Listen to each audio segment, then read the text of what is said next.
निश्चित रूप से मानव सेवा ही माधव सेवा। आपण जानिथिबे वर्तमान सारा ओडिशा शीत लहरी रे प्रभावित अछि।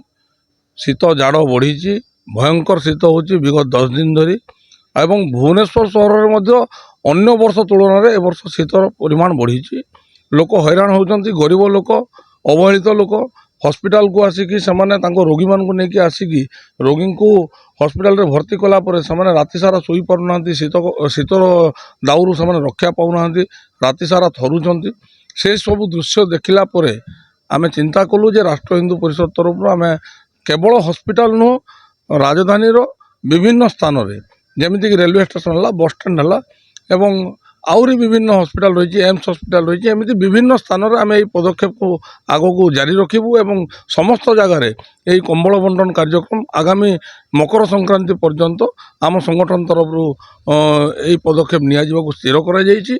आउ सेही परिप्रेक्षी रे आज आम एठू कैपिटल हॉस्पिटल रु आमर ये कार्यक्रम को आरंभ करिछु एवं आपण जानिथिबे आम संगठन मूलतः हिंदुत्व रक्षा, गोमाता सुरक्षा एवं सनातन धर्म प्रचार प्रसार पे निश्चित रूप से संगठन तैयारी होती। किंतु तत्सहित आम संगठन आउरी लक्ष्य उद्देश्य रही समाज रे थिबा अवहेलित आउ उपेक्षित लोक, निष्पेषित लोकों को साहाय्य सहयोग हाथ बढ़ाइबा।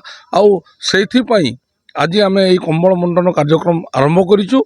आगामी गोटे मास आम निश्चित रूप से भुवनेश्वर सहर विभिन्न स्थान तथा ओडिशार विभिन्न जिले में कार्यक्रम को आम जारी रखिबू एवं लोकों को यही सहयोग हाथ बढ़ाइबू। लोक मुहरे आज हस देखा मिलता जो हसटा से पाऊन शीत काकर पड़िकी रोते कौन कहे लोक मुहरे हस देखु सेटा लोक ही विचार करेंगे, लोक ही कहे। आमे कहवाटा ठीक हम ना। आमे आम कर्तव्य करूँ, आमे गरीब श्रेणी लोकों को साहाय्य सहयोग हाथ बढ़ाइचु।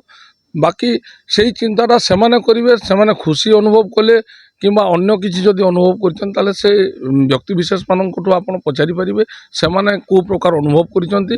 किंतु आम धारा को बजाय रखिबू। आम निश्चित रूप से सबु समय केवल शीत ऋतु नुह, आम ग्रीष्म ऋतु रे विभिन्न स्थान में आम पानी बंटन करूँ।